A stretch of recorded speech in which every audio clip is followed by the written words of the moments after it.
everyone, welcome to today's current affairs session of Civilspedia. Let us go into the topics. First one is MCLR, then OMT, Ocean Mean Temperature of Monsoon, then International Energy Agency, and then regarding mains topic, Uniform Civil Code. So first one is MCLR, that is Marginal Cost Based Lending Rate. So what is in the context is, recently SBI, the largest lender of India, has increased their MCLR rate by 20 basis points. So because of this, the loan rate and all the advances, loan advances and EMI rate will going to hike in India. And SBI is the largest lender also. So it is going to impact huge number of people. So we will see what is this MCLR. This MCLR is nothing but it is the minimum rate, minimum interest rate below which the bank cannot lend. So that is the MCLR definition. So prior to this MCLR, the RBI introduced base rate in 2010. The base rate is nothing but it is also minimum rate that is calculated based on the average deposit rate of the bank, of the individual banks. So the problem that arises with this base rate is the RBI in the last 2 years, they have reduced the repo rate by 175 basis point. But the bank transmit this benefits to the customers only by reducing it 70 basis point. RBI has requested the banks to reduce it and transfer this monetary policy benefits to the common people, but the bank didn't do it. Major problem arises is that there was so much of calculations involved within this base rate. So each and every bank have their own method of calculations. Because of that, they said we cannot transmit directly to that benefits of RBI's reducing repo rate to the customers. So the RBI said that, okay, we will go on for the next method. So in 2016, RBI has introduced this MCLR method. Based on this MCLR method, this MCLR is calculated not on the base of average deposit rate, but based on the latest deposit rate and the latest repo rate. So this base rate has been calculated on a quarterly basis, but this MCLR rate is calculated on the monthly basis. So each and every month, what is the deposit rate of the bank and what is the repo rate that RBI has fixed. Based on that value, they are going to calculate this MCLR so that the monetary policy transmissions benefits can be easily transmitted to this customers. And also the more transparency will have to be enhanced in this calculations. And next important thing is regarding this MCLR is each and every bank has to announce this MCLR rate. For 5 different MCLR rates they have to announce. So starting the tenure from 1 day to 1 year. With this, we will end up this topic and we will move on to the next topic, ocean mean temperature. So previously, we have used that sea surface temperature to calculate the monsoon level rainfall of India. So usually the sea surface temperature is mainly responsible for this summer monsoon. So if the monsoon rainfall is more or less than the long-term average mean of 88.75 centimeter, then we will have that as a above normal rainfall or below normal rainfall. Why we have to move on to this from SST to OMT is ocean mean temperature is the success rate of SST is only 60%, while the success rate of OMT is 80%. And beyond that, another most important thing with respect to this OMT is this OMT prediction will available at the April month itself. So from calculating from January to March, they will have this how much rainfall is going to happen in this summer monsoon in the April month itself. So the dams can have how much amount of water they can spend it for this irrigation purpose or for the drinking purpose at the crucial month of summer months. Then the flood like Kerala flood, recent floods, this kind of incidents can be avoided because if the dam level has been maintained at a 60% or almost 60 to 70%, by predicting the proper monsoon level, we can have that amount what we can have in the summer monsoon. So that is the benefits of this OMT. So with respect to OMT, why OMT is better than this SST? First and foremost reason is this SST has taken the value of only the upper surface limit of the sea surface temperature, which is just more in terms of fluctuations, because that rainfall, evaporation and clouds, wind movement, these all affect this upper thin layer of this atmosphere, sea surface. So the SST has more temperature variations and fluctuations. So it will not have this accurate value of monsoon rainfall, how much we are going to receive. While considering this OMT, in this ocean mean temperature, we will take up to the depth of 26 degrees Celsius isotherm, so that we will have what is happening inside the ocean of the thermal energy transmission is taken place. With that thing, we will can predict up to 80% what is the actual amount of summer monsoon rainfall we are going to get. So this is the benefit of this ocean mean temperatures, because this upper ocean thermal energy is mainly responsible for this summer monsoon. And with respect to this OMT, this SST have more variations in the temperature fluctuations, while this OMT is more stable and consistent. And the most benefit thing is it has lowest spatial and temporal spread. That we will end up this and move on to International Energy Agency.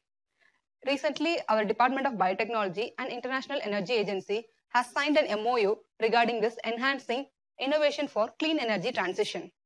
So with that thing, we will learn about what is this IEA. This IEA is nothing but it is a Paris-based autonomous intergovernmental organization that was established in 1974.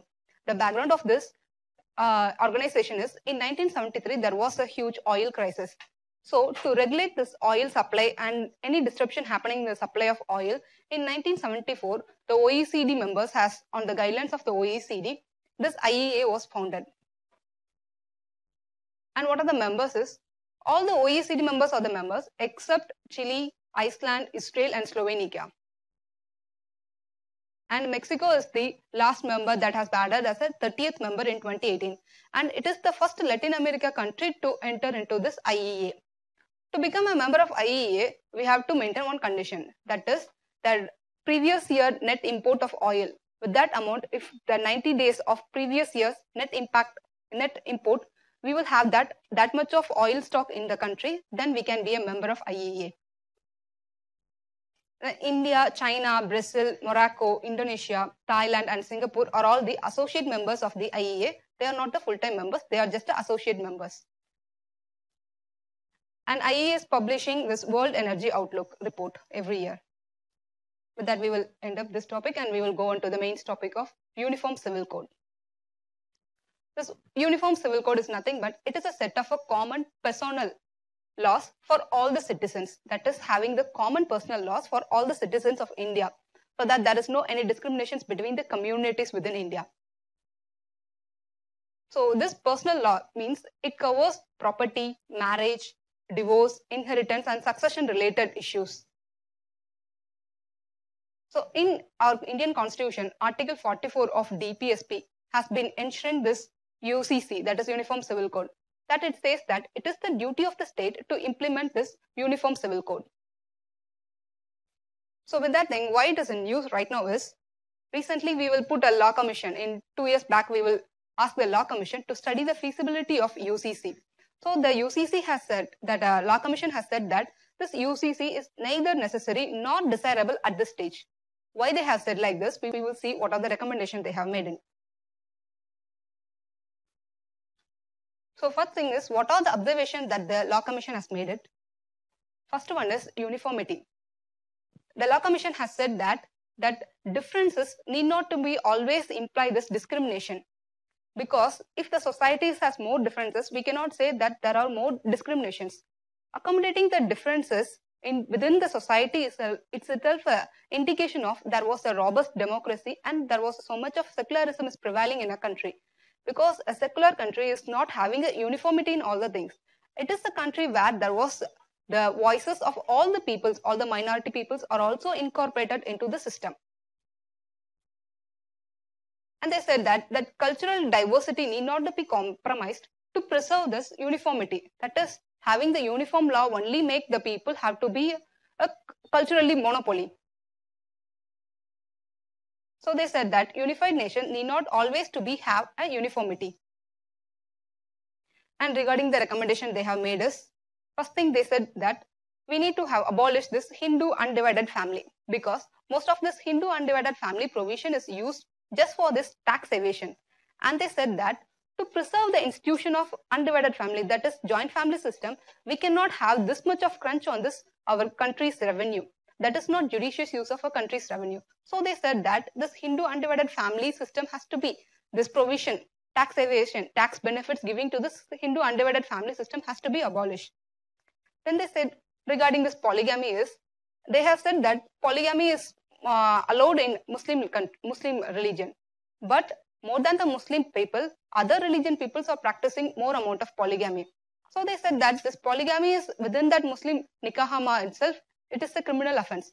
But apart from that, they said that it has to be criminal offense in all other communities also. They have made that life, because they said that polygamy is not glorified, it is not made into official offense because of to glorify the monopoly, but it has to be made into offense because it says that men can have a multiple wife but women cannot.